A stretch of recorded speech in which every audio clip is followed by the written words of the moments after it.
Hi friends, எல்லோரும் எப்படி இருக்கீங்க? இன்றைக்கி வீடியோவில் என்ன பார்க்க போகிறீங்கன்னா ஆலு பரோட்டா. வாங்க எப்படி செய்யலான்னு பார்க்கலாம். அதுக்கு முன்னாடி என் சேனலுக்கு மறக்காமல் சப்ஸ்கிரைப் பண்ணிடுங்க. வாங்க வீடியோக்குள்ளே போகலாம். நம்ம கோதுமை மாவு எடுத்துக்கலாம். உங்களுக்கு தேவையான அளவு எடுத்துக்கோங்க. நான் 1/2 கிலோ எடுத்துக்கிறேன்.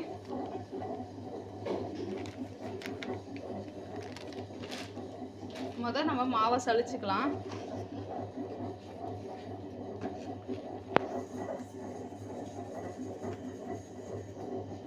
மாவு நல்லா சலிச்சாச்சு. இப்போ தேவையான அளவு உப்பு சேர்த்துக்கலாம்.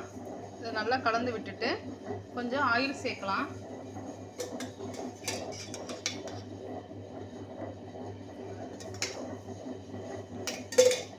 இப்போ நம்ம தண்ணி ஊற்றி பிசைஞ்சுக்கலாம்.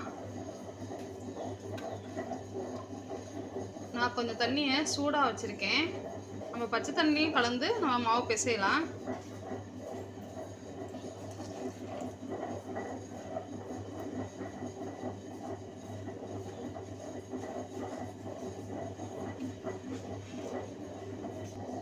மாவு நல்லா இந்த மாதிரி பிசைஞ்சு எடுத்தாச்சு.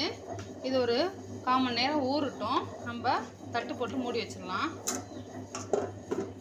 நான் ஒரு 3 உருளைக்கிழங்கு எடுத்திருக்கேன். நல்லா வேக வச்சுட்டு ஆற வச்சுட்டேன். இப்போ இதை கையாலேயே நம்ம மசிச்சுக்கலாம்.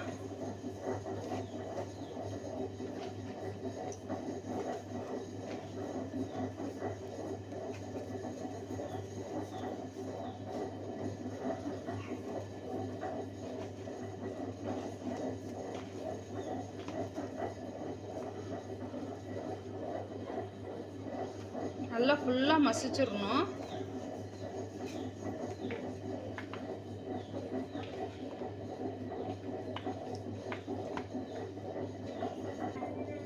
உருளைக்கிழங்கு நல்லா பிசைஞ்சிட்டோம். இதில் என்னென்ன சேர்க்க போகிறேன்னா, ஒரு பச்சை மிளகா, கொத்தமல்லி, கொஞ்சோண்டு கருவேப்பிலை, இதெல்லாம் நான் கட் பண்ணி வச்சுருக்கேன். அடுத்தது ஒரு பெரிய வெங்காயம்,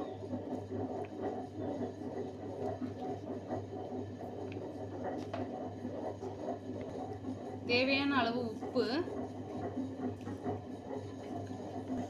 இதோட கொஞ்சோண்டு ஜீரகம், கொஞ்சம் பெருங்காயத்தூள், அடுத்தது உங்கள் காரத்துக்கு தகுந்தாப்புல மிளகாத்தூள், மிளகாத்தூள் சேர்த்துக்கோங்க. அடுத்தது கொஞ்சோண்டு மல்லித்தூள்,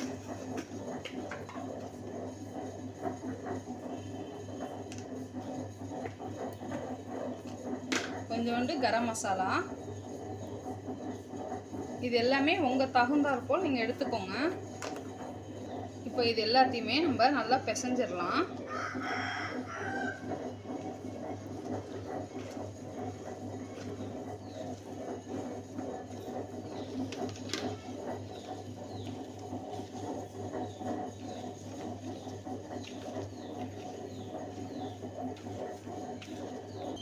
நல்லா பிசைஞ்சாச்சு. இந்த மாதிரி உருண்டை பிடிச்சி நம்ம ரெடி பண்ணிக்கலாம். ஒவ்வொன்றா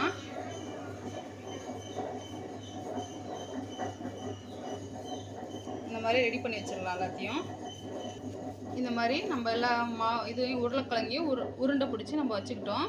இதுக்கு சைட் டிஷ் என்னன்னா, ஒன்று தக்காளி சாஸ் சேர்த்துக்கலாம், இல்லைன்னா நம்ம ஆனியன் ரைத்தா செஞ்சுக்கலாம்.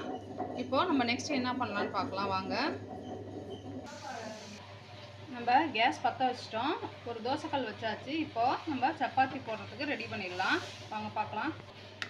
மாவு நல்லா ஒரு 15 நிமிஷத்துக்கு ஊறிடுச்சு. இப்போ நம்ம ஒவ்வொன்றா செய்ய ஆரம்பிச்சிடலாம். ஃபஸ்ட்டு கொஞ்சமாக மாவு எடுத்துக்கலாம்.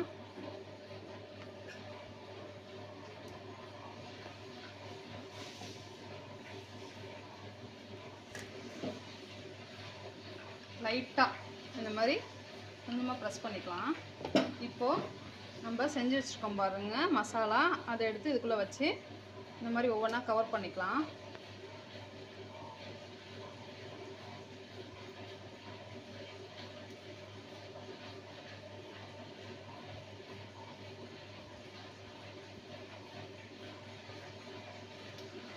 எக்ஸ்ட்ரா இருக்க மாவை நம்ம எடுத்துடலாம், வேண்டாம்.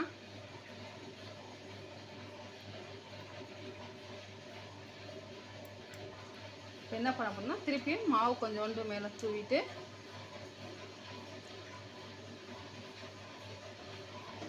அழகாக செஞ்சுக்கலாம்.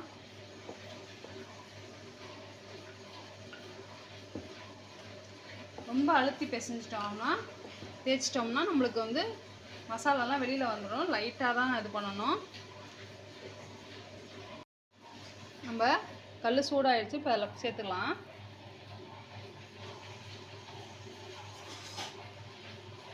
முதல் ஒரு சைடு வேகட்டும். நெக்ஸ்ட் சைடு திருப்பி நம்ம போட்டுக்கலாம். அதுக்குள்ளே நம்ம இன்னொன்று செஞ்சுக்கலாம். இதே மாதிரி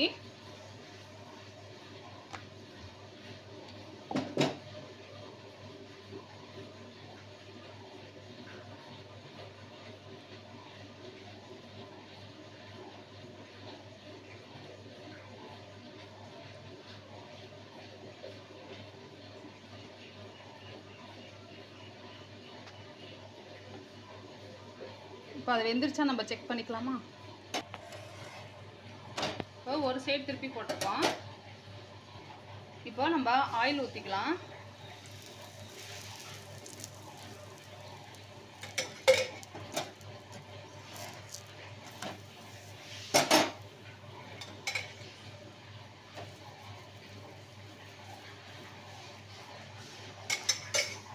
பார்க்கவே சூப்பராக இருக்குல்ல? இப்போ ரெடி ஆயிடுச்சு. நம்ம எடுத்து ஒரு பிளேட்டில் மாற்றிக்கலாம். இப்போ நெக்ஸ்ட்டு இதே மாதிரி இன்னொன்று சேர்த்துக்கலாம். நல்லா வேகட்டும். அவ்வளோதான் ஃப்ரெண்ட்ஸ், நம்மளோட ஆலு பரோட்டா சூப்பராக ரெடி ஆயிடுச்சு. நீங்களும் இந்த மாதிரி உங்கள் வீட்டில் ட்ரை பண்ணி பாருங்கள். சூப்பராக இருக்கும். கிட்ஸுக்கு ரொம்ப பிடிக்கும். செஞ்சு கொடுங்க. இந்த உருளைக்கிழங்கெல்லாம் சில பேர் சாப்பிடவே மாட்டாங்க.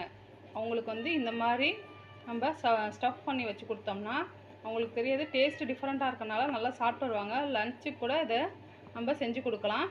சப்பாத்தி நல்லா சாஃப்டாக தான் இருக்கும். நீங்களும் இந்த மாதிரி உங்கள் வீட்டில் ட்ரை பண்ணி பாருங்கள். பிடிச்சிருந்துச்சுன்னா என் சேனலுக்கு மறக்காமல் சப்ஸ்கிரைப் பண்ணிடுங்க. லைக் பண்ணுங்கள், ஷேர் பண்ணுங்கள், கமெண்ட் பண்ணுங்கள். நம்ம நெக்ஸ்ட் வீடியோவில் பார்க்கலாம். பாய்.